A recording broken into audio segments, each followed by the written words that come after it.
തിരുവനന്തപുരത്ത് ഇന്നലെയാണ് വധശ്രമ കേസിൽ ഒളിവിലായിരുന്ന BJP കൗൺസിലറെ പിടിക്കാൻ പോലീസ് ശ്രമിക്കുകയും അത് വലിയ സംഘർഷത്തിലേക്ക് കടക്കുകയും ചെയ്ത് BJP പ്രവർത്തകർ പോലീസ് സ്റ്റേഷൻ ഉപരോധിക്കുകയും മറ്റും ചെയ്തു. അത് മാത്രമല്ല SHO ആകാശത്തേക്ക് വെടിവെച്ചാണ് ഈ സംഘർഷം ലഘൂകരിക്കാൻ ശ്രമിച്ചത് എന്നുള്ള വിവരങ്ങൾ കൂടി പുറത്തു വന്നിട്ടുണ്ട്.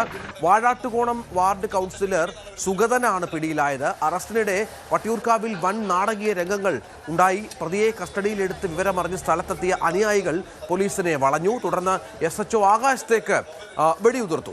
റിമാൻഡിലായ പ്രതിയെ പൂജപ്പുര സെൻട്രൽ ജയിലിലേക്ക് മാറ്റി. കാപ്പ കേസ് പ്രതി കൂടിയാണ് സുഗതൻ.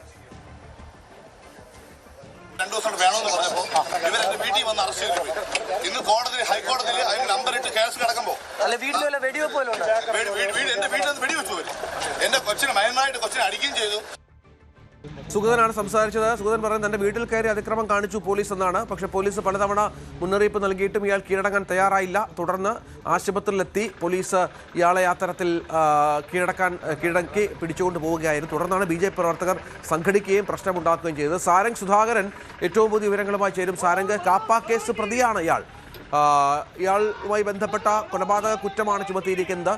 മറ്റു വിവരങ്ങൾ എന്താണ്? വലിയ സംഘർഷഭരിതമായിരുന്നോ കാര്യങ്ങൾ?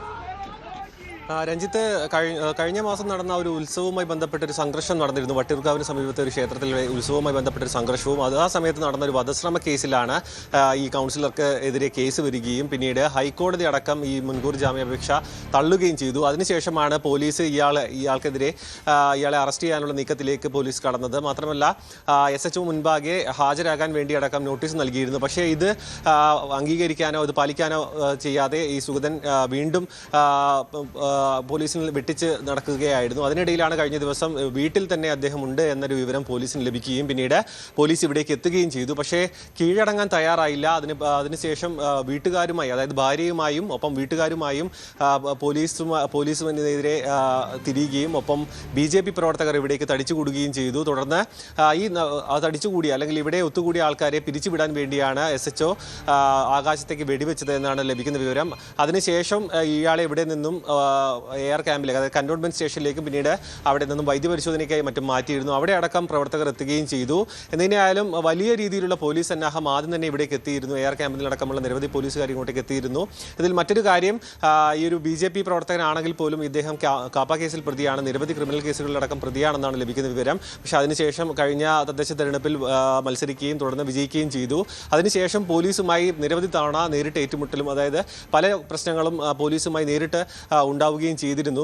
അതിനുശേഷം ഈ ഒരു SHO വിപിൻ അവധിയിൽ പ്രവേശിക്കുകയായിരുന്നു. ആ അവധി കഴിഞ്ഞ് തിരിച്ചെത്തിയ സമയത്താണ് ഈ ഹൈക്കോടതി ജാമ്യം റദ്ദാക്കുകയും ഈ കേസുമായി മുന്നോട്ട് പോകാനുള്ള ഒരു അവസരം ലഭിക്കുകയും ചെയ്തത്. തുടർന്നാണ് കഴിഞ്ഞ ദിവസം രാത്രി അറസ്റ്റിലേക്ക് നീങ്ങാൻ വേണ്ടി വീട്ടിലേക്ക് എത്തുകയും ആദ്യം തന്നെ ഭാര്യയും ഒപ്പം തന്നെ വീട്ടുകാരുമായി ഉള്ള ഒരു വാക്ക് തർക്കത്തിലേക്ക് കടക്കുകയും പിന്നീട് സംഭവം അറിഞ്ഞ് BJP പ്രവർത്തകരും നാട്ടുകാരും ഇവിടേക്ക് എത്തുകയായിരുന്നു. സംഘർഷം കൈവിട്ടു പോകുമെന്ന് മനസ്സിലായപ്പോഴാണ് ആകാശത്തേക്ക് വെടിവെച്ചതെന്നാണ് പോലീസിന്റെ ഭാഗത്തുനിന്ന് വരുന്ന ന്യായീകരണം. എന്തിനായാലും ഉടൻ തന്നെ അറസ്റ്റ് രേഖപ്പെടുത്തുകയും പിന്നീട് വൈദ്യപരിശോധനക്കടക്കം ഹാജരാക്കുകയും ചെയ്തിട്ടുണ്ട്. ഇതിൻ്റെ കൂടുതൽ പ്രതികരണങ്ങൾ ഇന്ന് ഉണ്ടാകാൻ സാധ്യതയുണ്ട്. കാരണം കേരളത്തിൽ അത്ര കണ്ട് പരിചിതമല്ലാത്ത കാര്യങ്ങളാണ് കഴിഞ്ഞ ദിവസം രാത്രി നടന്നത്. ആൾക്കൂട്ടത്തെ പിരിച്ചുവിടാൻ പോലീസ് സന്നാഹത്തെ മാത്രമാണ് സാധാരണ രീതിയിൽ ഉപയോഗിക്കാറ്. ആകാശത്തേക്ക് വെടിവെക്കുന്നൊരു രീതി സാധാരണ രീതിയിൽ ഉണ്ടായിട്ടില്ല. അത്തരത്തിലൊരു സാഹചര്യം എന്തായിരുന്നു, അത്തരത്തിൽ പോലീസിന് നേരെ ഭീഷണി ഉണ്ടായിരുന്നു എന്ന കാര്യത്തിലടക്കം ഇന്ന് കൂടുതൽ പ്രതികരണങ്ങളും പോലീസിന്റെ ഭാഗത്തുനിന്ന് കൂടുതൽ വിശദീകരണം ഉണ്ടാകാൻ സാധ്യതയുണ്ട്. രഞ്ജിത്ത്, ഏതായാലും വലിയ സംഘർഷം ഇന്നലെ വട്ടിയൂർക്കാവിലുണ്ടായി എന്നാണ് മനസ്സിലാക്കേണ്ടത്. BJP കൗൺസിലറെ അറസ്റ്റ് ചെയ്യാനുള്ള ശ്രമം അത് BJP പ്രവർത്തകർ തടയുന്നു. തുടർന്ന് ആകാശത്തേക്ക് വെടിവെക്കുന്നു SHO എന്നുള്ളതാണ് മനസ്സിലാക്കേണ്ടത്. കൂടുതൽ വാർത്തകൾക്ക് News 18 Keralam YouTube channel subscribe ചെയ്യുക.